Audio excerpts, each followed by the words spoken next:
Ok, pessoal, estamos tentando fazer por aqui porque o Guilherme teve problema lá no Instagram dele. Aí, Você me escuta bem? agora eu escuto perfeito. Eu acho que porque eu estava com o cabo do celular e a sua voz estava bem baixinha. Maravilha. Eu continuo sem conseguir te ver, mas a gente vai assim mesmo. A gente vai com uma radionovela. É isso aí. Perfeito, perfeito. Não, e depois quando a gente postar, aparece os dois. Eu já tive casos de Exato, live que isso rolou, né? exato. Não, e o importante também é a galera saber se estão vindo e ouvindo. E A Karine disse que tá vindo, tá vendo e tá ouvindo, então acho que a gente pode começar. aí, pronto, ó. Tá aqui todo mundo mandando oi, mandando boa noite. Fechou. Maravilha, maravilha. Bom, então vamos começar a nossa live, apesar dos problemas técnicos, só para a galera que está entrando, que vai acompanhar a nossa conversa saber. A minha conta hoje estava com algum problema, então quando eu estava tentando iniciar a live pelo meu perfil, a gente estava recebendo uma mensagem de uma falha técnica no aplicativo do Instagram. Então, o Lunardello está fazendo essa gentileza de iniciar a live por aqui. Depois eu vou postá-la lá no meu perfil também para que as pessoas possam assistir a essa nossa conversa. Como a gente havia combinado de que eu iria abrir a live e convidar o Lunardello para a conversa, eu vou fazer uma rápida apresentação do que a gente vai fazer aqui, do que a gente vai conversar hoje, sobre o que, e aí vocês fiquem nos acompanhando e o espaço de comentários vai estar aberto para a gente discutir depois, né? Conversar sobre possíveis questões de vocês, etc. Massa. Bom, então, de forma muito abreviada, a gente está fazendo essa live agora, no final de outubro, por dois motivos. O mais legal deles eu vou falar depois, mas o primeiro a gente deve viver agora nas próximas semanas, um boom sobre o Frankenstein. Né?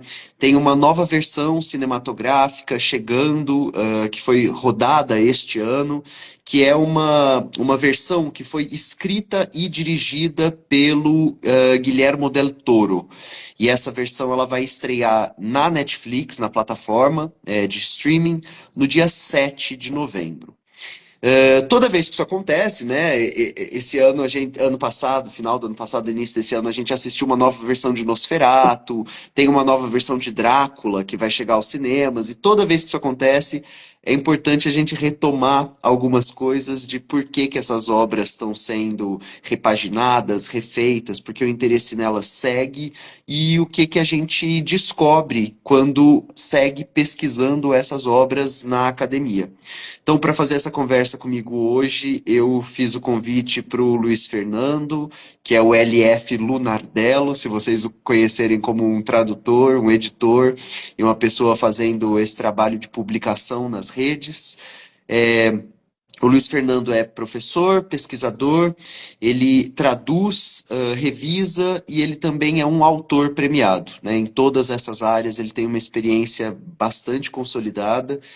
E, além de tudo, ele é o criador da Mão Esquerda, que é uma editora independente que fica é, é, responsável por uma tarefa histórica, que é publicar autorias femininas e LGBTs que vão sendo silenciadas, excluídas, marginalizadas pelas estruturas que a gente conhece, pelo patriarcado e etc.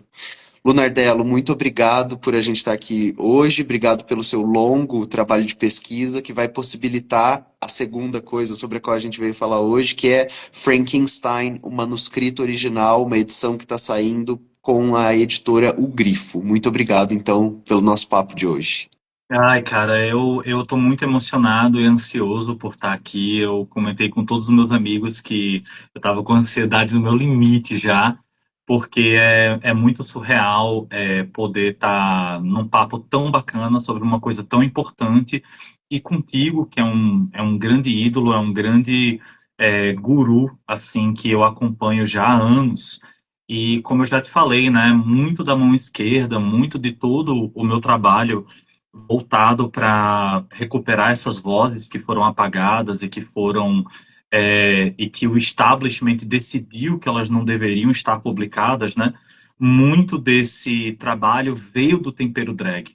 Então, o tempero drag foi que enriqueceu a minha biblioteca, a minha forma de pensar, porque quanto mais a gente conhece de literatura, mais a gente entende que se você sempre lê o que todo mundo está lendo, você vai inevitavelmente pensar o que todo mundo está pensando, né? Então, a gente sair desse rumo e a gente começar a prestar atenção nessas vozes é essencial. E foi isso que me fez, e foi tudo isso que me levou agora a chegar nesse aspecto específico da vida da Mary Shelley, que a gente vai comentar hoje. Então, me emociona muito estar aqui. Muito obrigado, Guilherme. Sou eu quem agradece, Lunardello. Tem uma coisa bonita nos estudos culturais, que é uma frase que a gente volta e meia esbarra com ela, que no mundo da cultura, o centro está por toda parte. Então, essa nossa capacidade de identificar centro-periferia nas dinâmicas é uma das coisas que mantém os nossos trabalhos acontecendo. Lunardello, eu preparei 5 questões para a gente conversar um pouco sobre esse momento, né, que a Netflix vai relançar o Frankenstein e a gente entender um pouco esse trabalho de pesquisa e um trabalho editorial, né, que vocês estão realizando para esse momento histórico. Aí a primeira coisa era dar assim uma visão geral para a galera do contexto de surgimento de Frankenstein. Porque eu acho que a maioria das pessoas que já se interessaram pela obra, que leram Frankenstein, ou que de alguma forma foram impactadas por ela, a gente está falando de um romance gótico inglês, mas que acabou virando talvez uma das obras de literatura inglesa mais conhecidas da história da literatura inglesa. E a galera, eu acho que tem mais ou menos alguma coisa consigo que essa obra foi escrita por uma mulher, essa obra foi escrita por uma mulher muito jovem.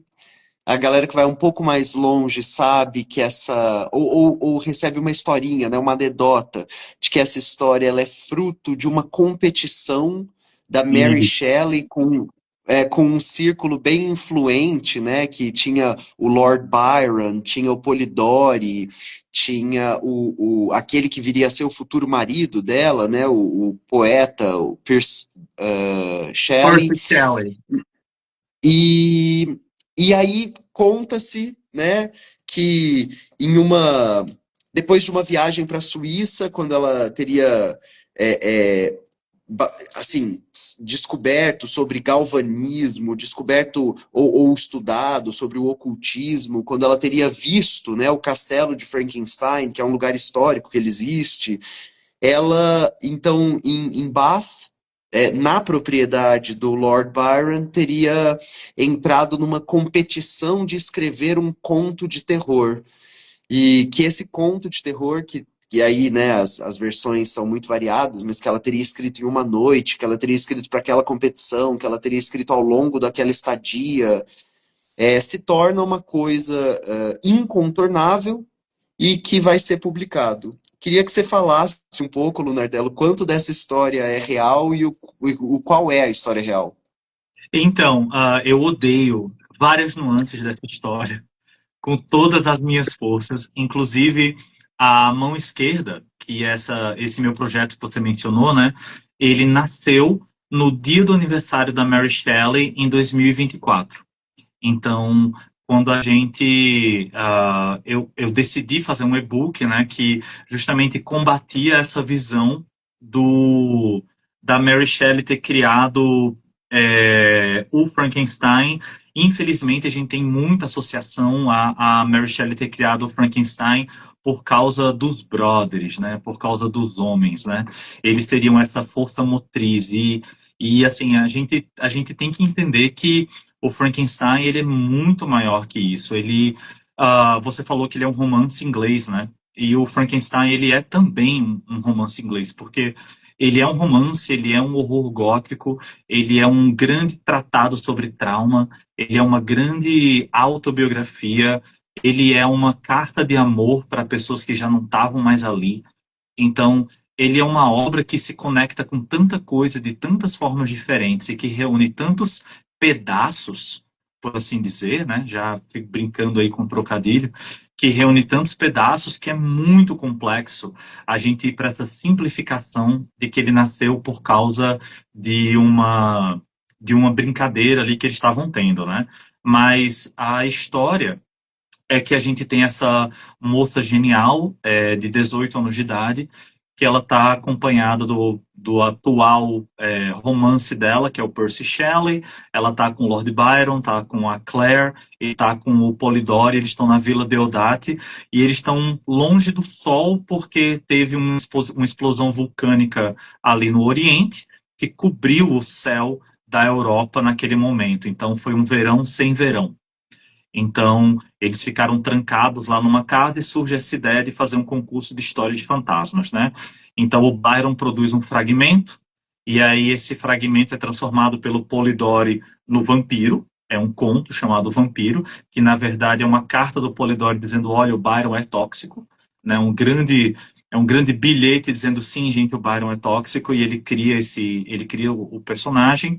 O Percy desiste, não consegue produzir muita coisa, e aí a Mary tem o Frankenstein, né?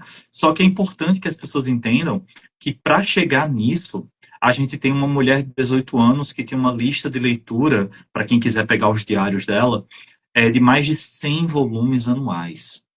E é uma mulher que é filha de um proto-anarquista, que é o William Godwin. Ela é filha de uma proto-feminista, que é a Mary Wollstonecraft. E lembrando que a mãe morreu no parto, então a única forma que ela tinha de se conectar com a mãe era a literatura, né? Então ela lia e relia as obras da mãe. Fora tudo isso, ela adorava fantasmagoria. Para quem não sabe, fantasmagoria é um tipo de teatro que você usa luz e sombras para assustar o público. Então é bem interessante, dá para você encontrar algumas imagens retratando isso na época.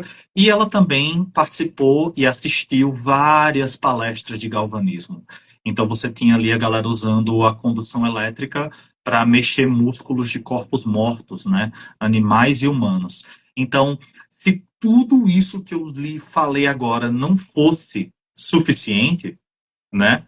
Se tudo isso que eu falei agora não fosse suficiente, a gente ainda tem uma cereja do bolo extremamente triste e terrível, que são os filhos que a Mary Wollstonecraft Shelley perde. Então, ela vai tendo aborto atrás de aborto, ou natimorto atrás de natimorto, e ela constantemente tem sonhos que ela registra nos diários dos filhos voltando à vida. Então, gente, ela ter chegado lá e ter dado vazão a tudo isso e criado talvez o maior horror gótico da história é uma coisa que é muito significativa para a gente atribuir a um encontro e a uma provocação de rapazes, né? E isso é uma coisa que vai reverberar por toda a vida da Mary Shelley. Quando ela está bem mais velha, com o Percy já morto, com os pais já mortos, que ela vai reeditar o livro em 1831, ela é quase que forçada a criar uma introdução para o Frankenstein, explicando como que ela teve a ideia, sendo que isso é altamente incomum.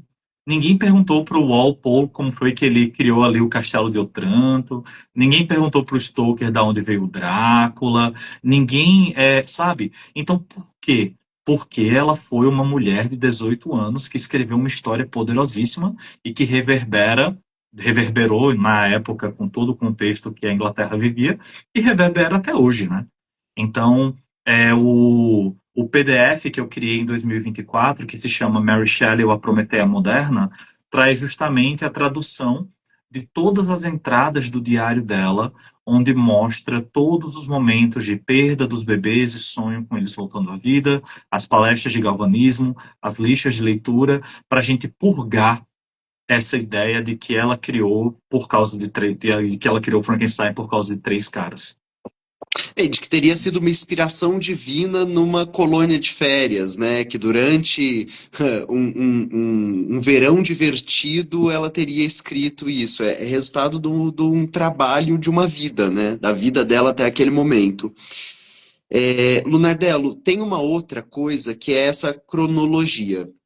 Então, como vocês estão agora trabalhando essa nova edição que vai chegar para gente, vocês fizeram um vasto trabalho, né, de pesquisa para contar para nós um pouco da cronologia dessa ficção que sobreviveu mais de 200 anos como uma obra incontornável.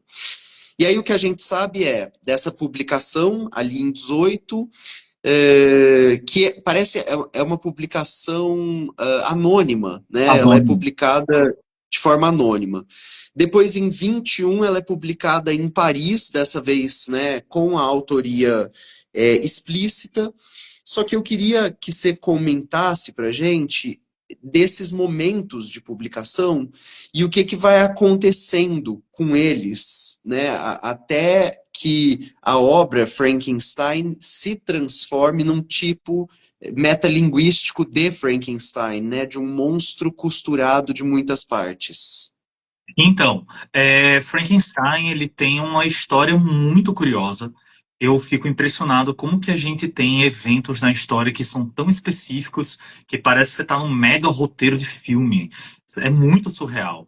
Então, primeiro que a gente nunca vai ler o manuscrito original do Frankenstein porque ele se perdeu. Só isso já é assustador. Então a Mary escreve, começa a escrever lá na Vila Deodati com os amigos e com o marido, e esse manuscrito específico, e isso é uma lacuna também em relação aos historiadores e aos diários da Mary, ninguém sabe o que aconteceu com esse manuscrito. A gente só sabe que ele foi perdido para sempre. E aí a gente vai ter a academia, inclusive, chamando ele de UR Text, que é de Unretrieved, né? Foi perdido, não tem como recuperar. Unretrieved Text. Então ele existe só agora no campo da mitologia. Daí a Mary decide reescrever. Então, em 1816, ela tira ali o período de junho e julho a setembro para reescrever o romance. Então ela consegue fazer isso com sucesso, né? Por sorte, graças à tenacidade da mulher, a gente tem esse manuscrito pronto. Só que a partir daqui, a partir desse momento que a gente tem um manuscrito pronto, a gente começa a ter várias intervenções. Então, é importante que o pessoal entenda o que é uma mulher no século XIX, né, na Inglaterra pré-vitoriana. Às vezes eu falo isso, Guilherme, para as pessoas. Tem gente que não sabe que elas, por exemplo, não tinham direito à propriedade. Então, elas não eram donas dos papéis, dos cadernos, dos lápis, das roupas, de nada. Elas não tinham direito à propriedade, elas não podiam trabalhar, né? A vida pública ela era masculina e a vida doméstica era feminina. Era esse o retrato terrível que a gente tinha ali nos 1800 na Inglaterra, contra o qual, inclusive, a mãe da Mary Shelley lutava, né? A Mary Wollstonecraft. E o que acontece é que o que seria possível ali num cenário onde uma mulher escreve esse romance e quem está ao redor dela são vários escritores e eles percebem o valor daquilo ali porque eles não são burros, eles são escritores entre eles publicados como Byron, né? Eu gosto de brincar que o Byron ele era um rockstar, né? O Byron ele era famoso na época dele. Isso era surreal. Ele viveu a própria fama, né? E é importante também lembrar que a gente estava num momento em que a poesia era muito valorizada e a gente tem esses poetas aqui no entorno da Mary Shelley, né? Então, simplesmente o que acontece é que o Percy vai ser o cara responsável por pegar esse manuscrito para levar até a gráfica, até a casa de publicação, para que ele vire um livro, né? Sendo que nesse período de tempo entre o manuscrito e a chegada dele na gráfica para virar o Frankenstein de 1818, a gente tem mais de 300 alterações do Percy Shelley no texto. Então, quando eu comento isso, a gente tem várias reações, inclusive com o início dessa campanha, com o início do Frankenstein, a gente teve várias reações, do tipo, não, mas espera aí, reação número um, não, peraí, o Percy Shelley era um escritor tarimbado, era um cara foda, então ele tinha que ir lá e ajudar. Essa é uma primeira camada, né? Bem simplista da situação. A segunda camada é, não, gente, mas espera aí, ela estava viva. Ela viu as alterações, ela viu o que estava acontecendo com o manuscrito, né? Novamente, a gente tem a reflexão, mas qual era o poder de decisão de uma mulher no século XIX, né? Frente a esses escritores publicados. Ah, e uma coisa interessante que eu esqueci de falar, Gui, que talvez seja importante para quem está ouvindo a gente. O Percy não era só o marido da Mary Shelley, ele era o professor dela, né? Então, o William Godwin, o Percy tinha esse desejo de ser discípulo do Godwin, ele aceita o Percy como discípulo, ele vai ser tutor da Mary Shelley, e aí ele foge com a Mary Shelley para ficar com ela, abandonando a família que ele já tinha, né? Então, por aí vocês tiram. É um homem mais velho, é um homem que era o responsável é, por ela, inclusive na profissão dele, e que agora ele está lidando com aquele romance dela, né, ali. Então a gente vai ter essas mais de 300 alterações do Percy, e a gente vê o livro na cena gráfica em 1818. Sendo que o percurso de 1818 até a última versão do Frankenstein, ele é muito curioso. Porque o que que acontece? Muita gente também não sabe disso. A Mary Shelley era muito pobre. Então a gente vê aquele quadro bonito dela sentada com aquele vestido e a galera, uau, ela encomendou essa pintura. Não, gente, ela era extremamente pobre, extremamente pobre. E hoje em dia, por sorte, a gente tem estudos decoloniais e a gente tem a teoria feminista e a gente tem historiadoras brilhantes como a N.K. Mellor. Recomendo que todo mundo procure N.K. Mellor, traçando uma linha entre os momentos em que eles estavam se mudando, fugindo dos credores do Percy, e os momentos em que ela abortava, né? Porque não é muito saudável para uma mulher grávida estar correndo por aí, é, mudando de casa e tudo. Então a gente tem várias coisas interessantes já nesse sentido. Então, ela era pobre ao ponto de que quando o Percy morre, em 1822, a gente vai ver a Mary mais pobre ainda. Apesar da família do Percy ser uma família de condes, ser uma família de pessoas, de latifundiários ingleses, eles renegaram o Percy, porque ele era um devasso, né? Então ele recebeu uma pequena mesada. Só que agora que ele morreu, nem a mesada existe mais. E a Mary está sozinha, responsável por criar o único filho dela que sobreviveu, que é o Percy Florence. E aí a gente vai ter ela pedindo ajuda a uma moça chamada Mary Thomas, que a gente só tem esse dado dela, que é o nome, e em pagamento a ajuda que a Mary Thomas dá, nos momentos em que ela precisou de ajuda ali com o filho, ela dá de presente para Mary Thomas a única edição que ela tinha do Frankenstein de 1818. Isso é belíssimo, né? Quando a gente para pensar, é triste e belo, né?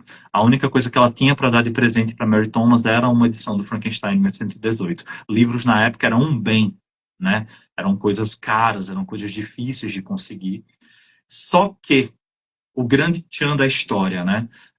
O livro tem mais de 200 anotações da Mary. Então, ela anotou nessa cópia do Frankenstein de 1818 tudo que ela queria alterar e que ela nunca conseguiu. Né? Então, a Mary fica com esse livro, enquanto a Mary Thomas fica com esse livro, enquanto a Mary Shelley segue a vida dela e republica o romance depois de passar por um período horrível de pobreza, ali do 1822 até 1831. E aí a gente vai ter a republicação em 1831 de um romance totalmente diferente.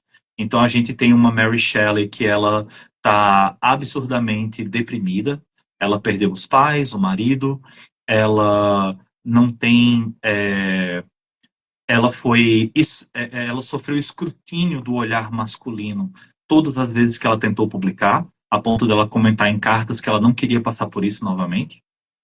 Então a gente tem um romance em 1831 que trata o Victor Frankenstein, que em 1818 era um cientista alquímico maluco e egóico em uma vítima do destino, assim como ela foi.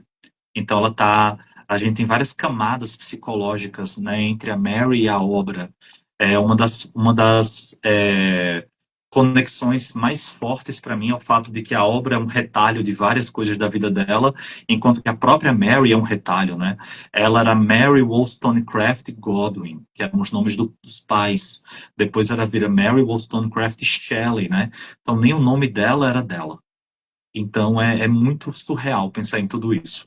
Então em 1831 a gente tem um romance totalmente diferente. Parte da ficção científica é removido, parte dos comentários sobre galvanismo, sobre eletricidade, sobre experimentos é removido. A gente tem o Victor Frankenstein como uma vítima do destino e a gente tem uma história muito menos crítica e sangue nos olhos do que a gente teve em 1818 e 1816. Essa é um pouco da minha próxima pergunta, que é a gente tentar conceber todas as dimensões que estão aí, né? Porque críticas feitas, né, à estrutura social, ao momento, e a esse, sei lá, do que a gente vai chamar, essa postura paternalista do Percy. O Percy está longe de ser um inimigo histórico, né? Ele era um cara de esquerda, ele foi expulso da universidade por ser um ateu, por acreditar no feminismo, né? Nesse proto-movimento feminista. Ele era vegetariano. Então, assim, a gente está falando de uma pessoa muito importante para a história das lutas ali na Europa naquele momento histórico. Só que essas alterações, né, que vão para casa das 300 de alterações na obra, elas vão dar à obra um outro caráter. Então, tem coisas que vão se perder, tem coisas que vão ser suprimidas. Isso abre parênteses, tradução à parte, né? Porque a cada tradução uma nova jornada. Mas, de fato, você tem uma obra anterior e uma obra posterior a 300 alterações desse texto, né? 300 revisões desse texto. E aí eu queria te fazer uma pergunta, Lunardello, que é mais ou menos assim.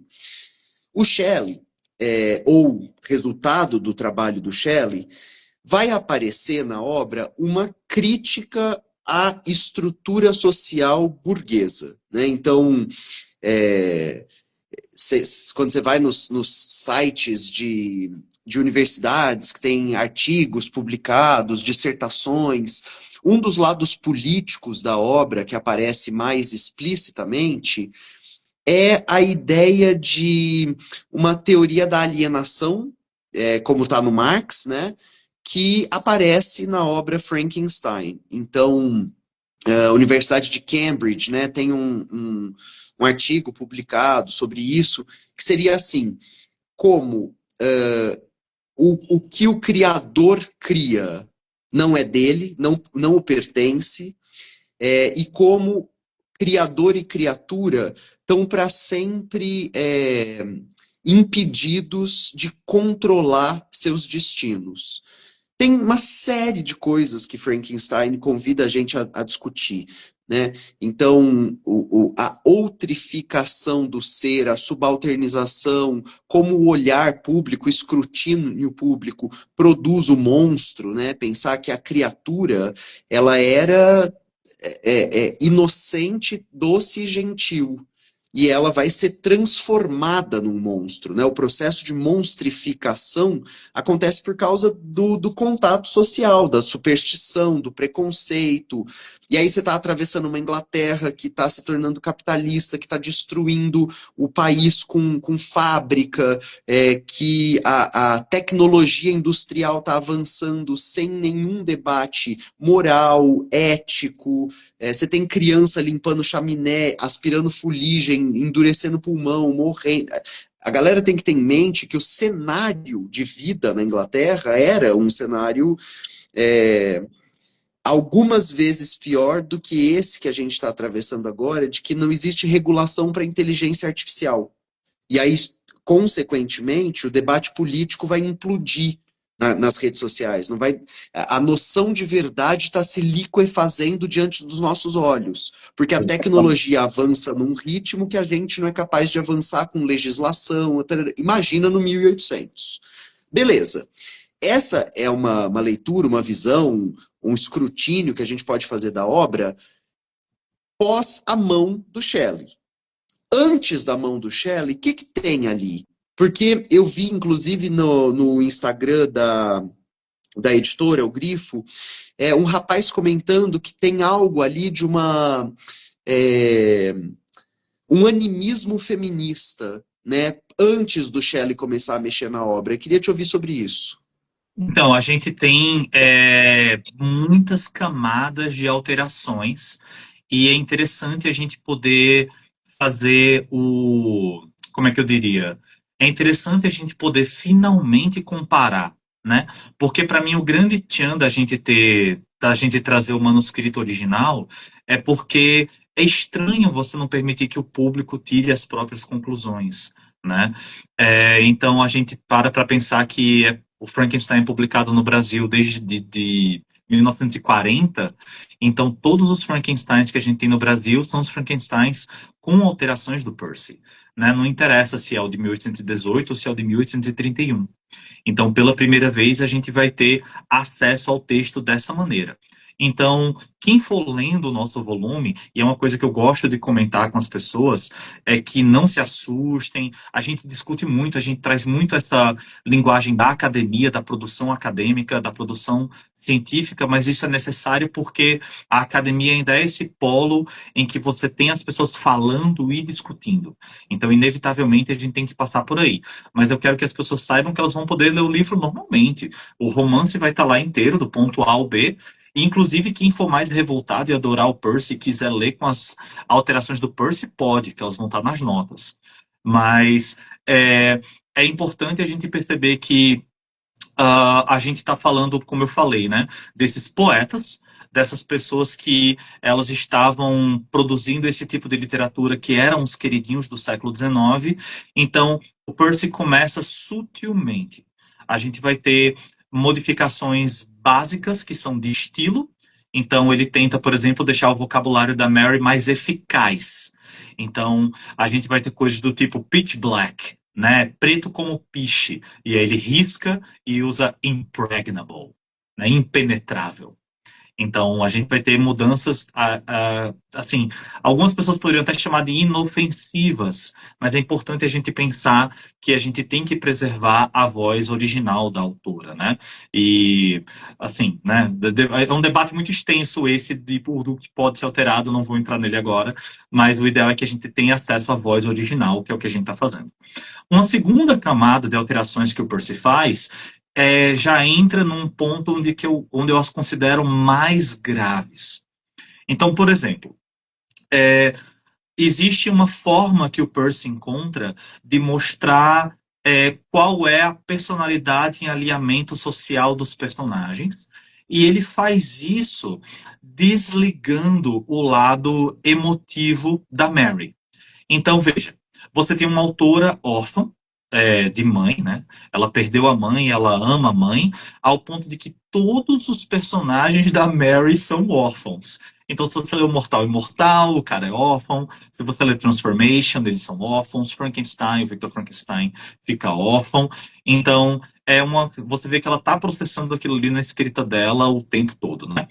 E aí você vai ter momentos, por exemplo, em que uma das pessoas da casa dos Frankenstein está sendo processada por um crime que ela não cometeu. E o Victor Frankenstein sabe quem é o culpado. Ele sabe que o culpado é a criatura. E ele voltou de viagem, está indo para casa, e aí o pai do Frankenstein, no texto da Mary, no texto original, ele fala Elizabeth, que é a prima, que vai ser a esposa do Victor. Ele fala, Elizabeth, pare de chorar.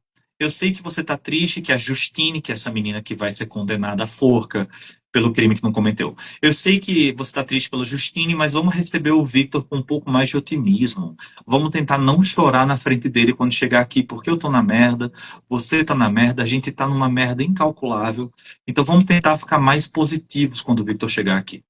Daí, quando você chega no manuscrito, isso está todo riscado, é um parágrafo inteiro coberto com um nanquim bem escuro que o Percy usa, em contrapartida ao da Mary. E aí, do lado, você vai ter o texto novo que o Percy inclui, que é Elizabeth, Não chore. Devemos confiar na decisão dos juízes. Os magistrados são seres divinos que vão perceber a inocência ou não da garota. Se ela for condenada, aceitaremos o veredito, pois eles são as melhores pessoas para conduzir um julgamento de tal sorte. Veja, você está imprimindo ali a sua crítica política, né?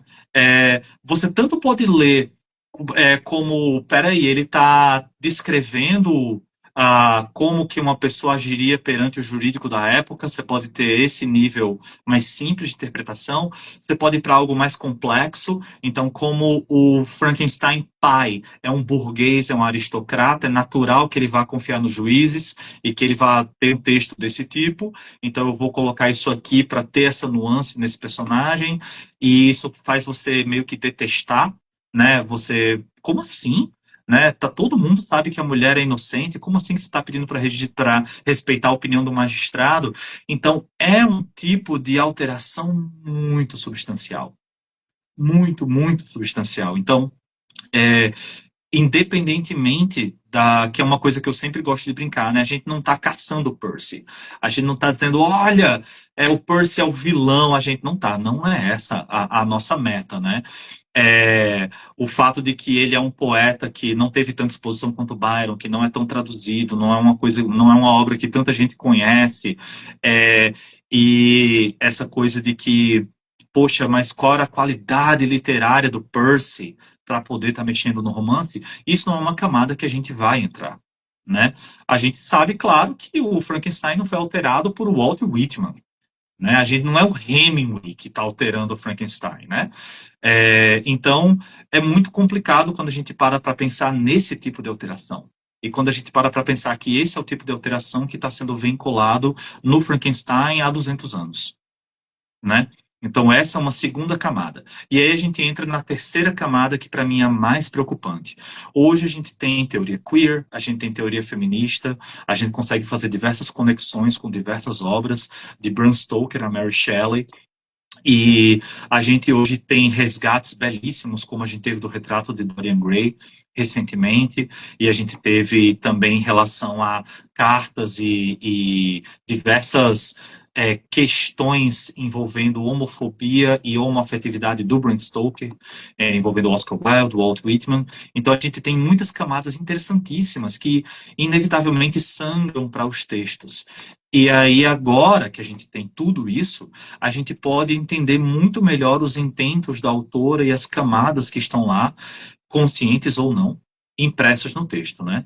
Então, algo que me chama muita atenção é como o Percy, ele gosta do Victor Frankenstein, ele acha que o Victor é um personagem injustiçado, e ele vai fazendo várias alterações no texto que são muito interessantes.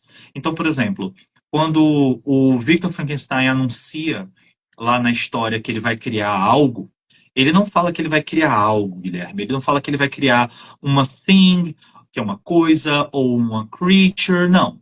Ele fala que ele vai criar um man. Ele deseja um man, né? Essas são as palavras dele, né? Que ele deseja criar um man e que ele quer que esse man seja handsome, né? Que é o bonito para homem. E aí a gente vai ter o Percy lá riscando, tirando man e botando being, um ser. A gente vai ter lá ele tirando handsome e colocando beautiful, que é o bonito para coisas e mulheres. E por que será que beautiful é para coisas e mulheres, né? Enfim. Então, são alterações que eu acho elas muito mais graves, porque aí sim a gente tem camadas e camadas do texto e do tecido do texto, do que está sendo proposto ali, alterado deliberadamente. Então, eu acho que a gente finalmente poder ter uma nova interpretação, ter as pessoas fazendo as leituras do texto original e vendo o que está lá, para que a gente possa estabelecer debates e pesquisas e ler cartas e diários da Mary, entender o que ela estava tentando dizer ali. Eu acho que agora sim a gente vai poder fazer isso de um ponto de vista muito mais conectado com o intuito original. acho que inclusive habilitar esse debate a ser feito, né? Isso. Qual era o Frankenstein de uma autora e qual era o Frankenstein de uma autora pautada ou gerida ou supervisionada pelo marido, né? É, quais transformações aparecem aí, né? O que que a gente pode ler em uma das obras e o que que a gente lê em outra que é bastante distinta da primeira.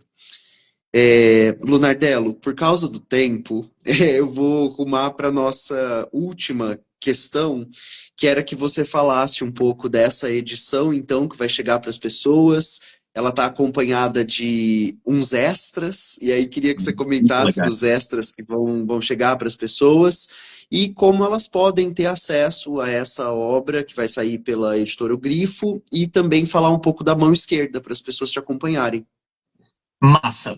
Então vamos lá, vamos falar primeiro então só do Frankenstein para não misturar tudo. Você já percebeu que eu sou super tagarela, né? Desculpa, mas eu vou tentar resumir. Então vamos lá. Gente, quem quiser comprar o Frankenstein da gente é só entrar em catarse.me/Frankenstein. O Catarse é uma plataforma de financiamento coletivo e lá você vai ajudar a viabilização desse projeto. O projeto ele já está financiado. A única coisa que a gente está ganhando agora são as metas estendidas. Então, quem comprar lá vai receber o livro todo bonitinho ano que vem. Ele já está todo traduzido, está com mais de 400 notas para o desespero do editor. E a gente está organizando o material extra desse volume. Então, um resumão. Nós pesquisamos nas bibliotecas onde o texto original da Mary, escrito à mão, está armazenado. Eu tive o papel de transcrever todo esse texto e traduzi-lo. Todas as inserções do Percy foram removidas, então você vai poder ler o Frankenstein apenas com o texto da Mary Shelley. Alguém perguntou aqui o link do Catarse, catarse.me/Frankenstein original. Se alguém puder digitar aí no chat, vai ser incrível, catarse.me/Frankenstein original. Então, lá a gente pega o manuscrito da Mary, coloca todas as inserções do Percy nas notas de rodapé e deixa marcado em negrito no texto o que é original da Mary Shelley. Isso rendeu muita coisa. E a cereja do bolo, uma das cerejas do bolo para mim, Guilherme, que torna a nossa edição única no mundo, e é surreal falar isso, né? A síndrome do impostor fica gritando no meu ouvido, que ela não é única no Brasil, ela é única no mundo porque a gente também incluiu todas as notas que a Mary Shelley fez para o texto Thomas de 1823, que ela deu de presente para Mary Thomas. Então, ela dá de presente esse Frankenstein com tudo que ela queria mudar anotado, e pela primeira vez, um livro do Frankenstein vai ter todas essas notas. Então, você vai ter o texto original da Mary, com as notas do Percy removidas e todos os comentários que ela fez da própria obra, que são inclusive divertidíssimos. Tem horas lá que ela pega parte do trecho, circula e fala: Isso aqui eu vou remover. Isso aqui não presta, eu vou reescrever essas 8 páginas, é maravilhoso. Fernando, mas a gente tem o Frankenstein de 1831, essas mudanças estão lá, não estão. A gente tem uma diferença aí de quase 10 anos e ela deu o livro para a senhorita Thomas. Então ela chegou em 1831 sem saber o que ela tinha anotado 10 anos antes quase. Então, são coisas totalmente diferentes. Além disso, esse é o núcleo do nosso livro. Além disso, mais uma camada de resgate em relação ao patriarcado é a peça de teatro da Peggy Webling. A gente tem todo mundo falando do Frankenstein de 1931, Boris Karloff, e falam do roteirista, que é o John Balderston, mas em pesquisas, eu estou nisso já há mais de um ano agora, montando esse livro, e eu pude encontrar que o filme de 1931, que está gravado no subconsciente de todo mundo, ele foi baseado em uma peça escrita por uma mulher. Então, a primeira vez que Frankenstein foi adaptado para o teatro por uma mulher foi em 1927, pela Peggy Webling. Então, eu pude conversar com o pessoal do espólio da Peggy Webling, que ficou todo para o marido, e apesar de estar em domínio público, ela está, eles estão guardados, né, no acervo pessoal dessas pessoas, e eles foram gentis o suficiente em ler sobre o projeto e aceitar e fornecer o datilografado da peça de 1927. E aí a gente vai ter isso também no livro. Quando eles viram que a campanha ultrapassou 100% de financiamento, eles falaram, olha, pegue então o datilografado de 1928 e o de 1930. Então a gente tem as três peças feitas pela Peggy Webling, e isso, gente, não existe em lugar nenhum. E é uma coisa que a crítica de cinema, a crítica literária passa batido, né? Porque, novamente, é uma mulher nos anos 20 que fez uma peça que foi comprada por um cara e aí ela é esquecida desse. Ela é tirada do elo, né? Da corrente. E numa última camada ainda do nosso livro, a gente vai ter textos extras. Então, assim como o Guilherme Terreri, que vocês conhecem, que está aqui e vai estar conosco na edição, a gente tem também um texto da Nickellen Witter, que ela é uma pesquisadora, vai falar um pouco sobre essa relação entre Frankenstein e ficção científica. A gente tem a brilhante Luana Souza, uma pesquisadora incrível, de mão cheia, que já estava mexendo com essa questão das alterações do Percy no doutorado dela, e ela vai estar ali fazendo o prefácio da nossa obra, dando um panorama de tudo o que está acontecendo. Para fechar, a gente vai ter também o Andrew Santos, que vai estar trazendo a visão da teoria queer a partir do Frankenstein para a nossa obra. Então, a meta é que a gente faça essa grande homenagem ao trabalho da Mary, ao trabalho do feminino, a todas essas possibilidades de interpretação do livro que foram censuradas, né? Uma piada interna na editora, inclusive, é que eu queria que o nome do livro fosse Frankenstein sem censura. E eles, não, Fernando, é muito agressivo, vamos com calma. E eles me convenceram a fazer Frankenstein um manuscrito original. Além de tudo isso, a gente também vai ter uma abordagem única de tradução. Então, eu sou tradutora há 20 anos e eu adoro o que eu faço. E no Frankenstein eu pude fazer algo que eu sempre quis fazer, que é pensar em uma tradução que tivesse um viés feminista. E quando eu digo isso, eu não digo que a gente tem o texto adaptado para um viés feminista. Não. O texto da gente é o mais fiel possível. O texto da gente, na verdade, a tradução está removendo o viés não feminista de todas as outras traduções anteriores. Então, a gente nas notas vai ter a comparação com 15 edições de Frankenstein, a gente comparou a tradução com mais de 30 versões brasileiras, mas a gente reduziu a amostra para 15. Então, lá nas notas, a gente vai ter trechos em que fica muito claro uma crítica ao patriarcado ali da Mary, e essa tradução, infelizmente, nunca chegou a nós, porque a tradução até hoje não tinha se importado. Então, a gente vai ter um viés muito interessante, e aí vão ter as frases dessas outras 15 edições nacionais de Frankenstein lá, para vocês compararem. Então, vai ser um trabalho muito, muito interessante. E eu me perdi. Eu acho que é isso. E a gente também abriu para ilustrações. Então, se a gente atingir 300%, nós estamos em 220%. Então, se a gente atingir 300%, a gente vai ter ilustrações da Plante Meus Ossos, que é uma ilustradora gótica brilhante, e para fechar com chave de ouro essa ode, né, que a gente está tentando fazer em homenagem a Mary Shelley. Ela vai contribuir com ilustrações maravilhosas. Ainda tem a possibilidade de pegar um pacote lá no Catarse, tem alguns pacotes adicionais, com 8 ilustrações de 8 mulheres artistas brasileiras vivas, que contribuíram também com ilustrações para a obra. Então, a gente também está tentando transformar o livro em um ciclo de devolutiva para todas essas pessoas que estão envolvidas no processo da coisa toda. Você ia falar alguma coisa, Guilherme? Não, quando você falou, que eu acho que eu me perdi um pouco, eu ia falar para você dar um dos exemplos da tradução, aquele que você Perfeito. me contou quando a gente bateu um papo. Pronto, então. Eu não sei se as pessoas sabem, mas quem não leu Frankenstein, não existe eletricidade no livro. A criatura é reanimada por um elixir. E esse elixir ele foi roubado da natureza pelo Victor Frankenstein. Então existe um momento no livro em que, em inglês, ele fala que ele pursued nature to her hiding places, né? Ele acossou a natureza até os recônditos, até os locais onde ela se esconde. Então, essa tradução específica, ela se perde no Brasil há décadas.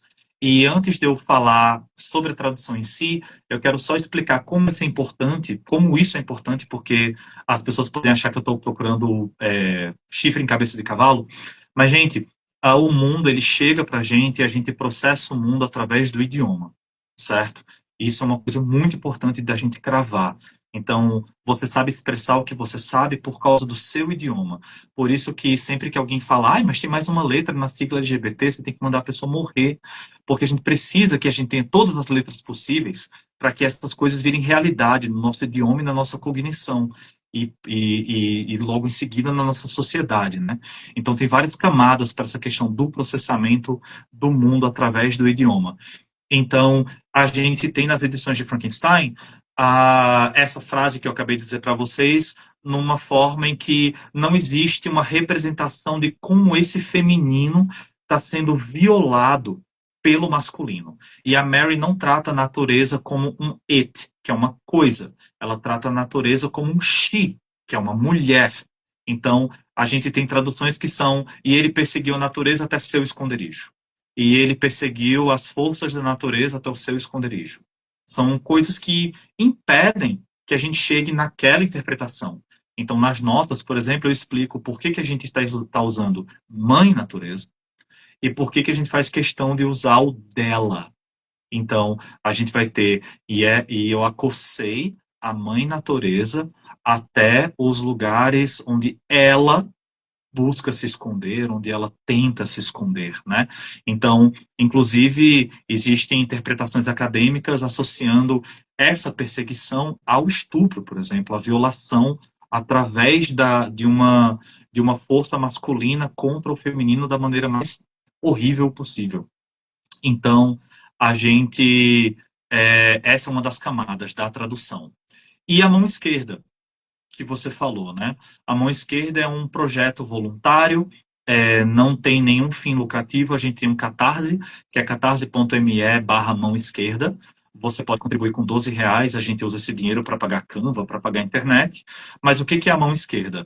É um trabalho meu, voluntário, em que todo mês eu faço a tradução de um conto feminino apagado pelo patriarcado. Então ele chega para os seguidores bilíngue, comentado e ilustrado por autoras, artistas mulheres. Além disso, trimestralmente, a gente lança livros e-book gratuitos, que você pode entrar lá no Instagram da Mão Esquerda e baixar, @Mão Esquerda Editora, e esses livros, eles trazem um resgate histórico. Então, a gente tem uma autora dos 1800 traduzida, comentada, e por edital, nós selecionamos mulheres e pessoas LGBT vivos brasileiros para contribuir com histórias de terror no mesmo tema. Então, é um trabalho muito massa. A gente teve uma edição de poesia de horror, uma edição de vampiros, uma edição de terror cósmico, ressignificando Lovecraft, e tudo isso é gratuito. Esses autores, eles recebem o ISBN, a divulgação, tudo que a gente pode fazer para eles terem alguma visibilidade. Depois a gente joga também na Amazon. Então, é um trabalho de formiguinha para a gente tentar trazer alguma sensação de que coisas legais estão sendo feitas.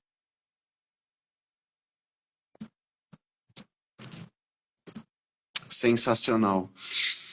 Lunardello, vou te agradecer, reforçar aqui, né, o que a gente hoje se reuniu, se encontrou para poder fazer essa discussão e comunicar, né, tornar comum ao maior número de pessoas que a gente puder, que mais uma vez, numa grande plataforma de streaming, essa obra que sobrevive há mais de 200 anos vai ser reroupada. Só que a gente está tentando contar aqui, né, num trabalho sério, longo e compromissado de pesquisa, que tem um tipo de reroupagem que está sendo feito com essa obra desde a sua intelecção, né, desde que ela começa a ser elaborada. E agora essa edição maravilhosa fornece ao público uma chance de ter contato com o original e com o projeto, o trabalho de pesquisa. Lunardello, muito obrigado pelo seu tempo, pelo seu trabalho, pela iniciativa, por esse ativismo, né, através da mão esquerda.